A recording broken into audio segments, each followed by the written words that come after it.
Wisconsin's Republican-led assembly is fighting back against the defund the police movement by passing a bill to penalize localities that defund their law enforcement. Here to react to the measure is Wisconsin State Representative Tony Kurtz. Tony, thanks for being with us this morning. Good morning, Ashley. Thank you very much for having me this morning. No problem. I just want to read this really quickly. It says, if any year a municipality decreases the amount of its municipal budget dedicated to hiring, training, and retaining law enforcement officers, the Department of Administration shall reduce the municipality's payment by the amount of the decrease in the municipality's budget. Explain this, how this is going to work with police departments. So basically, the state of Wisconsin provides payments to municipalities. And part of the payments that the municipalities, they use that funding for fire, EMS, and most importantly, law enforcement. So what this bill would do, if signed by the governor, would, if a municipality decided to decrease funding to their police on the things that you just mentioned, the state, we're going to decrease that funding as well. We're going to decrease your funding when you're going to decrease funding to your police. We'll take that funding and we'll take that to other municipalities that are funding their police as they should. Has there been any pushback on this at all from people who don't agree with this? Because I know it says all but a single Democrat in the assembly opposed the measure. One Democrat called the bill cynical and laughable.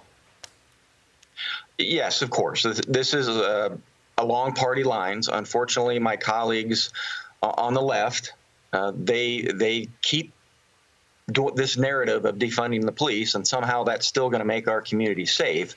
Well, if you look in our two largest cities, Milwaukee and Madison, their murder rates last year increased. One was over 100%, the other one was over 85%. So all the talk of defunding the police has ramifications, and we're already seeing that in our two largest cities. So this is a good, go ahead, I'm sorry, Ashley. No, go on, keep going. So I think this is a right time to set the bar to our municipalities that as a state, we believe in our law enforcement. We do not want to defund our law enforcement. And if you do, there's going to be ramifications and accountability. On a scale of 1 to 10, what do you think the likelihood of the governor signing this bill is? Unfortunately, probably like a 1. That's just, I hate to say that, but that's truly what I believe. He will probably veto this because he's basically siding with those who believe in defunding the police. Well, even though you think that this is going to get vetoed, I mean, do you think this sends a clear message that defunding the police is not what people want, and that there's got to be more to this? Well, it's basically setting the bar to say, we as the state of Wisconsin legislature, and particularly in those areas that we represent, we believe in funding the police. We do not fundamentally believe these calls of defunding the police departments. And in some way, that is going to make our community safer. We already seen that in Wisconsin, in our two largest communities. This talk of defunding the police has just the opposite. People are not respecting law enforcement.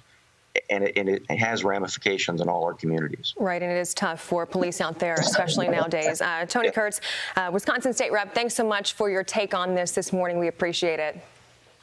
Thank you, Ashley. Appreciate it. Hi, everyone. I'm Brian Kilmeade. I want you to do me a favor. I want you to click to subscribe to the Fox News YouTube page. This is the only way that I know for sure that you're not going to miss any great commentary, any great news bites, any great interviews coming your way on Fox. You can get it all here on YouTube. So subscribe right now.